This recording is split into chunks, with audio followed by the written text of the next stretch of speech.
Será que é verdade que todo preso recebe R$ 1.700? Como assim? E as pessoas tentando aposentadoria ou um auxílio-doença e não conseguem? Vamos responder essas dúvidas.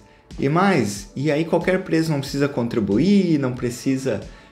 até eu vi esses dias também uma pessoa questionou, tá, e o benefício para a vítima não tem também? Então vamos lá, né? O custo para o Estado. Alguns argumentam que o auxílio reclusão é um gasto desnecessário para o Estado e para o próprio Brasil. Outros defendem sua importância. E há dúvidas ainda se pode receber o benefício, se precisa ser baixa a renda ou não. A gente teve um mito dos R$ 1.700. E aí, será que recebem mesmo R$ 1.700? E a pessoa que precisa do benefício, o auxílio-doença lá, pessoa que está incapacitada, não consegue o benefício, não consegue, ou tem a idade e não consegue a sua aposentadoria, como que fica? Isso são questões bem importantes, né? Então vamos por partes, tá? Hoje toda pessoa que está incapacitada, se ela tem contribuições, tá? Antes do início da incapacidade, às vezes pode ser até uma contribuição apenas, ela tem direito sim ao auxílio-doença e pode até mesmo ser aposentada por invalidez. Por que eu falo uma contribuição apenas? Porque existem incapacidades que não exigem um tempo mínimo de contribuições, que são aquelas incapacidades de grandes incapacidades, por exemplo, um acidente ou uma doença grave, no caso câncer, problemas cardíacos graves, problemas mentais graves. Tudo isso, quando surge essa incapacidade, se você tiver alguma contribuição dentro de um ano ali antes daquela incapacidade, você vai ter o direito ao auxílio-doença e pode até ser aposentado por invalidez. Nas doenças que não sejam de grande incapacidade, também tem o direito, só que vai necessitar que você tenha ao menos 12 contribuições previdenciárias. Ok. E quanto ao auxílio reclusão, tá? O auxílio reclusão, se você for ver, tá? A previdência social ela é igual a um seguro. Então você paga a previdência para, se caso aconteça algo contigo, você tenha algum direito. O preso, tá? Já te adianto, o preso ele não recebe nada do INSS, tá? E nunca recebeu. Quem recebe é a família do preso, ou seja, quase sempre é o filho, tá? Imagina o filho. Se o pai pagava o INSS antes de ser preso, ele tinha um seguro. Então, se caso acontecesse algo com ele, por exemplo, se ele falecesse, ele geraria a pensão por morte para o filho. E quando da prisão? Se ele foi preso, é como se fosse um falecimento. Ele sumiu, tá? Houve uma interrupção na vida dele, ele foi preso. Então é como se gerasse uma pensão por morte para o filho, só que na verdade é o auxílio reclusão. Só que tem alguns detalhes, não é qualquer preso que vai gerar o auxílio reclusão, mas também tem várias exceções que fazem gerar diversos benefícios ao filho, tá? E com isso existem algumas exigências. Por exemplo, a pessoa que foi presa ela teria que estar contribuindo com a previdência, cabe também para o desempregado, desde que não passe de um ano antes da data da prisão, tá? E aí com isso faz com que gere o benefício para o filho. Tem algumas questões interessantes sobre o auxílio reclusão, que é o seguinte, tá? O pessoal questiona a relação ao valor, que seria R$ 1.700. Na verdade, ele é mais difícil de ser concedido para o filho do que a pensão por morte. Por quê? Porque na pensão por morte não existe limitação da renda que o preso recebia antes do falecimento. Mas sim, no auxílio reclusão existe. Por exemplo, se o preso ganhava bem, tinha umas altas contribuições, já o benefício de auxílio reclusão ele é negado ao filho. Agora, já por exemplo, uma pensão por morte não existe isso. E também o preso ele tinha que estar recolhendo, contribuindo para a Previdência Social. Já para aqueles benefícios assistenciais, que a pessoa não precisa contribuir nada, não, aí é outra questão, tá? É outra coisa. Então, por isso que o custo, digamos assim, não teria custo para o Estado, pois a pessoa estaria contribuindo para a Previdência. Então, ele está dentro das questões de seguro da Previdência Social. Até tem uma questão interessante sobre essa da renda, tá? Que muitos realizaram o pedido de auxílio reclusão entre 2010 até 2019 e tiveram o pedido negado pela renda.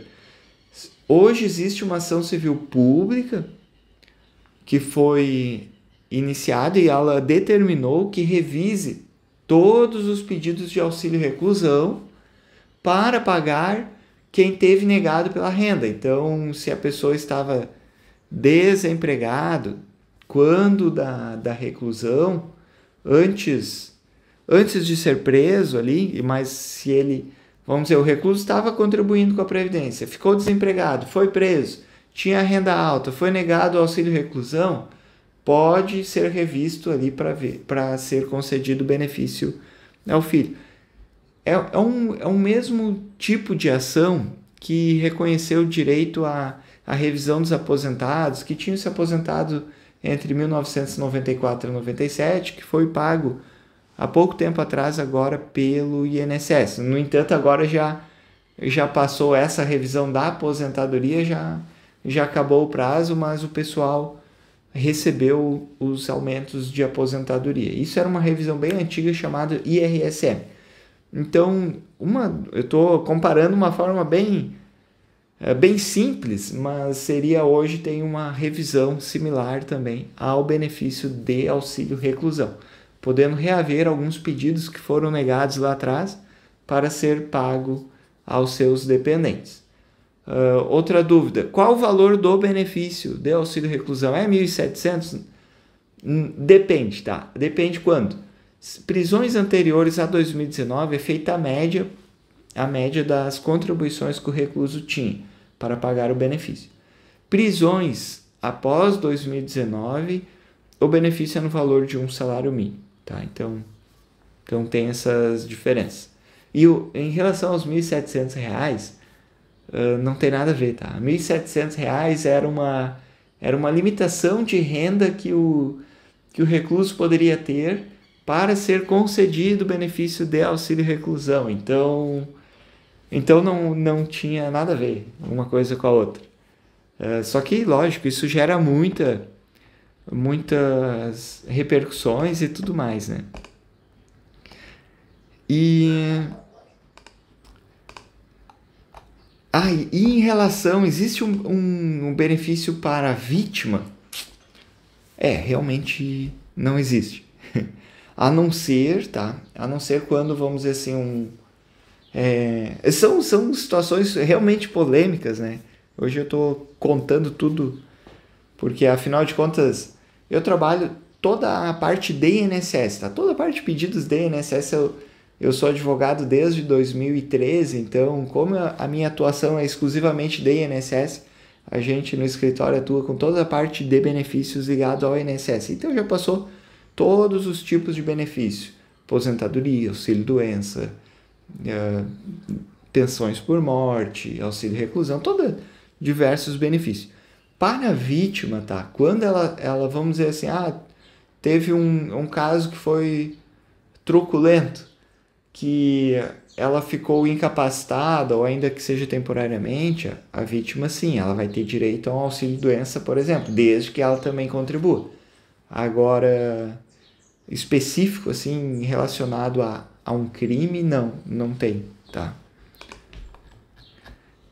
E outros benefícios, quem busca aposentadoria, Por exemplo, tenho 65 anos, quero me aposentar, não tenho contribuições, como faço? Ah, o pessoal recebe auxílio reclusão e eu não recebo aposentadoria. Bom, quando a pessoa não tem contribuições, tem mais de 65 anos e ela não tem aqueles 15 anos de contribuições, existe um benefício chamado BPC, LOAS também. LOAS, na verdade, é a lei que criou o benefício de prestação continuada. Ele é parecido, similar com uma aposentadoria, tá?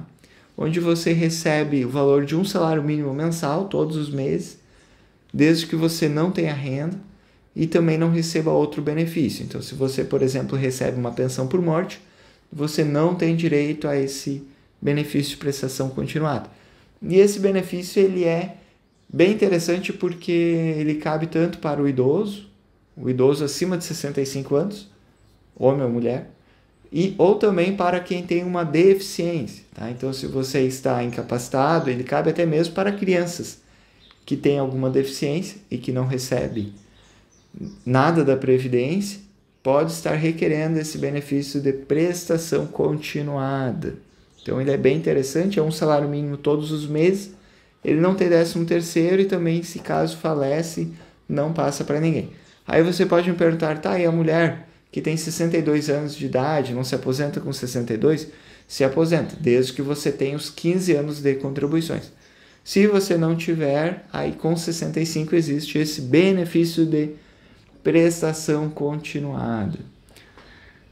Eu até, inclusive, final de semana agora que passou, eu escrevi um artigo lá no meu site completo sobre benefícios por incapacidade, é diegoribeiro.adv.br, e também tem um artigo bem completo, bem legal sobre auxílio reclusão, onde eu explico como cobrar e receber todos os atrasados do INSS. Sim, o auxílio reclusão ainda tem uma outra questão, que é o seguinte: mesmo após a saída da prisão, vamos dizer que a pessoa que ficou presa, ela ficou 1 ano preso, tem um filho menor, esse filho menor não recebeu, às vezes a mãe nem sabia que o pai da criança estava preso. Saiba que você pode ainda, mesmo após a saída da prisão, estar buscando esses atrasados. O INSS vai negar, aí tem que fazer um pedido judicial para receber esses atrasados de auxílio reclusão. Mas é bem interessante, pode ajudar a família. Eu sou advogado previdenciário Diego Dalino Ribeiro. Já deixe nos comentários o que você acha sobre isso. Acha justo? Não acha? Me comente, que eu quero saber. E se puder, já se inscreva no canal. Grande abraço e até mais.